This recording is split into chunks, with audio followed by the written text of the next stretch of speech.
So first job is to form in the sweep in the cutting edge of the blade or the tip. You have to do it really now. If you forge in the thickness first and then try and do this, what you'll do is you'll roll that edge over if it's too thin, and you'll fold it, and you'll have to correct it, and then you'll end up rolling it again, and what you'll end up is doing is damaging and cracking the steel. So it's best to forge it in now while the steel is thick, and then thin down or taper your section to the required thickness you want. It'll probably need a couple of heats. This, it's going a little bit cold here really, but it'll go back into the forge now. Okay, step 2, I've just flattened it out again, and now I'm just refining the edge to where I want it to be, and you can just see it there now. That's pretty nice there where it is. So you can see how it's like bulged out that face there, and I'm just going to hammer it flat again now. And with that shape formed in, I am now going to forge in the thickness. I'm just correcting that, them lumps and bumps there, so I'm just going to correct that. And with this next heat now, I'm correcting again. I've already started forming in the thickness here. You can just see it. So it's at the thickness I want it, which is about 4 to 5 millimeters there. And I'm now working on the bevels, the cutting edge and the top bevel. This has 2 bevels, this sword, top and bottom. And it's looks a little bit buckled there. Well, it is a little bit buckled, but you're just constantly correcting these things. As you draw out the bevel, you're widening the steel all the time, so you're constantly correcting it. See, I'm just trying to knock the tip straight there, but it's too cold, so it needs to go back in the forge. Right, you can see how wide it is there compared to the bar. It's gained a lot in width, so I'm having to constantly knock that back and forge in the bevel. And that's kind of what you're doing on this all the time, forging in the bevels and correcting your thickness.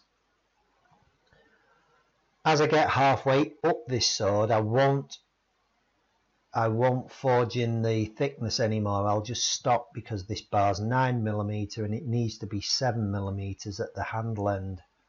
So I've only got a couple of millimeters spare there for grinding and for getting rid of all that forging scale. So I think at this point I was about 1/3 of the way up, and I've stopped worrying about the thickness now. I'm leaving it as it is, and I'm just forging in them 2 bevels and having to correct the width as I work my way up. I'm not too bothered about the shape, that nice sweeping curve yet. I'm trying to keep it as straight as I can, hammering on these wider bevels on the cutting edges, forcing the blade or the sword up all the time. But it's still too wide. I've got to correct the width there because this, as you know, tapers to the front. And I think I'm pretty much done here on the forging.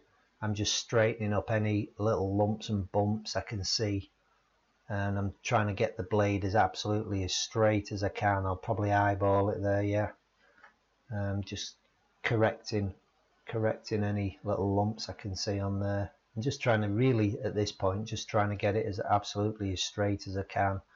The front third has been forged to thickness, and the back end is tapering up to full thickness, just in front of the handle. So you can see I've moved my forge here as well because, yeah, just checking it there. Yeah, forging in the handle now. I'd cut the bar at this point to about 7 inches for the handle, and this is probably like the 3rd or 4th heat this, and I've drawn it out to about 10 inches by now. My arm's aching pretty much here because I've been at this for I think 3 hours at this point. Maybe it was 3.5 hours, and I've drawn it out to 10 inch. I don't need to really get rid of any of that thickness. It's pointless because I'd only have to cut the steel off. So what I'm doing here is I'm forging the handle so it will follow the sweep of the blade. And what I'm going to have to do now, I think I'm more or less done shaping the handle. I've got the profile right. Thickness can be left and ground off, but what I've got to do is eyeball it now, and it's going to have to go back into the forge, and I'm going to put that sweep into the blade and straighten it. And then once I've got the sweep in, there is a nice sweep in already, it just wants the handle correcting. But I'll hold the handle with the tongs at this point, go into the forge, straighten it out, get the whole blade hot, and then it's going to go into wood ash for the night to cool down. I'll probably heat it up to 900 degrees, put it in wood ash and anneal the blade and let it go completely soft, ready for the next stage, and that'll be the grinding. I've just knocked all the forging scale off it with the angle grinder. Okay, so I'm on the belt grinder now, and really I'm just cleaning up the bevel, and I'm just reducing some of the thickness off that handle, which as I said was left a bit thick after forging. So I'm running that line I just drew down the spine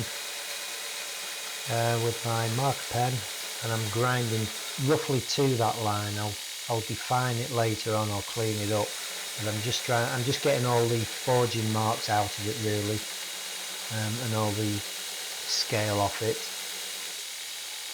I just want to take it down. The edge will probably be left here about 3mm thick. I've decided what I'm going to do is take this edge down to 1mm for the quench. I think that should be fine.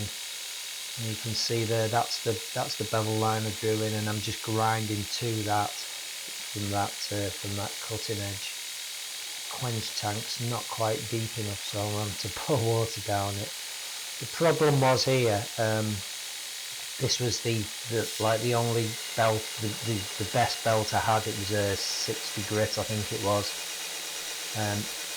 It was about 50% efficient. I've been using it. It wasn't a new belt. It was only performed about 50%. It wasn't new. I didn't have belts. I'd ordered belts. I was waiting for belts to come. So I thought this is fine, but you can't do a really nice job with a worn belt, because it means you're really having to push onto the belt, to get it to cut or to get it to grind, and pushing hard. You can't do this with any kind of finesse. You really need to present the blade to the belt with a bit of finesse and control, and pushing really hard. It just takes some of that control away from you. I mean, I'm doing an okay job here, and as I said, I'm roughing this bevel in really. I'm just going to try and get one side done before this belt's sort of shot at, because I'm expecting the new belts any day. I should be using a new 40 grit on this, and it would go so much better if I was. It would be so much quicker to do. Well, I was impatient.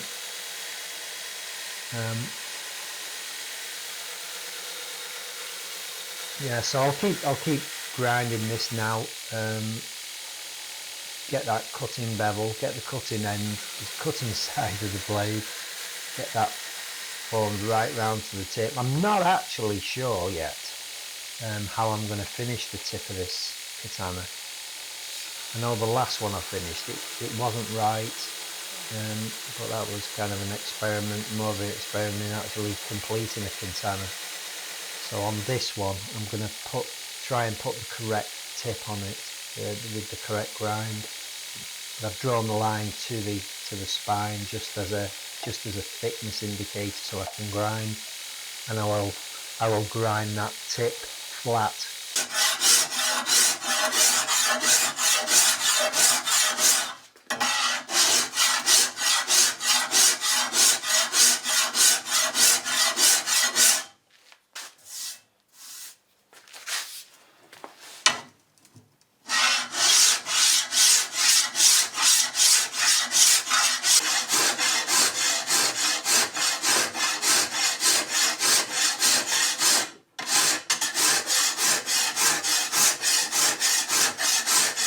I thought I'd just bring you in here because out of idle curiosity really, I'm trying the kind of traditional method of shaping this with a Japanese water stone. This is a stone I use for my knives, and I never really use the coarse side because it's always used for an edge finish. But that's the sanded finish. Well, I think it's a 120 grit, that. And what I'm doing, and as I say, this was just out of curiosity, just to see what sort of finish this stone would give me.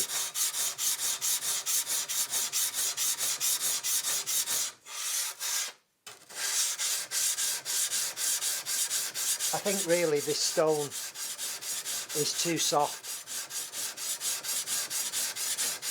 I'm sure the guys who polish these have a myriad of different stones they use. And just using this, I'd say I need a coarse stone which is quite a bit harder, because this thing is just wearing away like crazy. But like I say, I was just interested to see how long it would sort to take to clean up this grind and what sort of finish it would give. And I've worked from the hilt to there, so I've got about a foot of it done.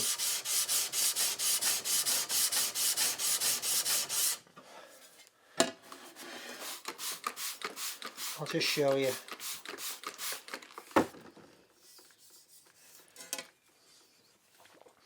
You can see it gives you a lovely crisp edge there along that. It's slow at removal. It is slow, but it is very accurate. I do know that. It's a very accurate method, and I can see why it's used, because it gives you lovely flat, precise, clean lines. I really do like it. I may carry on doing this. I'm not sure yet. Using my traditional method, which would be paper, carborundum paper or aluminium oxide paper, is quicker than this. But I don't think it's as accurate as this. I really don't. I'm trying to wear the stone as even as I can. I do like it as a method. I really do. I think this may all be heading towards disaster anyway.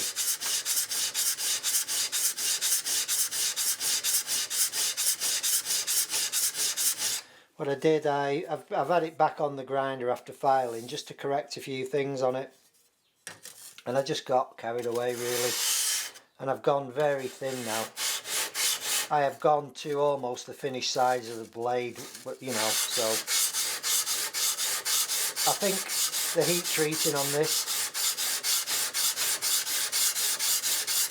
is going to be pretty brutal. It's a beautiful size, it's a beautiful shape, it's very thin, it's at finished thickness, and I really didn't want it this thin to heat treat. I wanted it thicker, but I know what a nightmare it is to move this steel once it's been heat treated. It is really hard stuff. With the clay spine, it's not going to be too bad. The top section is going to be fairly soft, but it's this edge that's going to be hard. But I was thinking about it last night after I realised what I'd done, and this sword does not need to reach fantastic hardness. In fact, if it does, it's pretty useless as a sword, because it will break and it will take a set, which we don't want.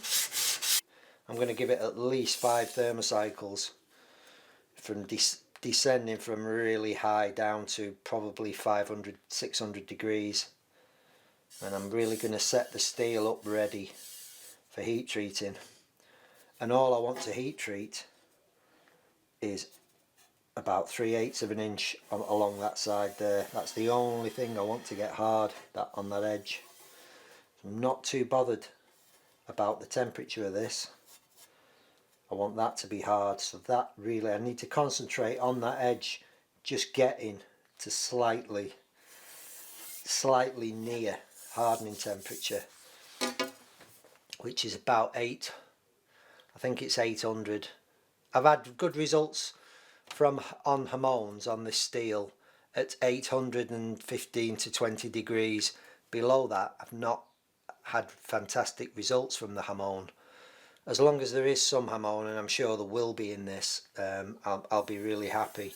But I'll be even more happy if this doesn't turn into a piece of bacon when I drop it in the oil.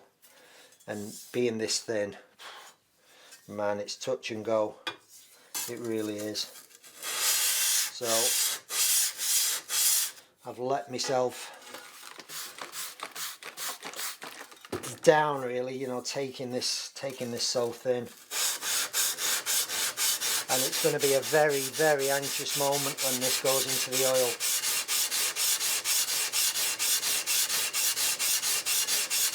So I'm going to bring that edge up to non-magnetic.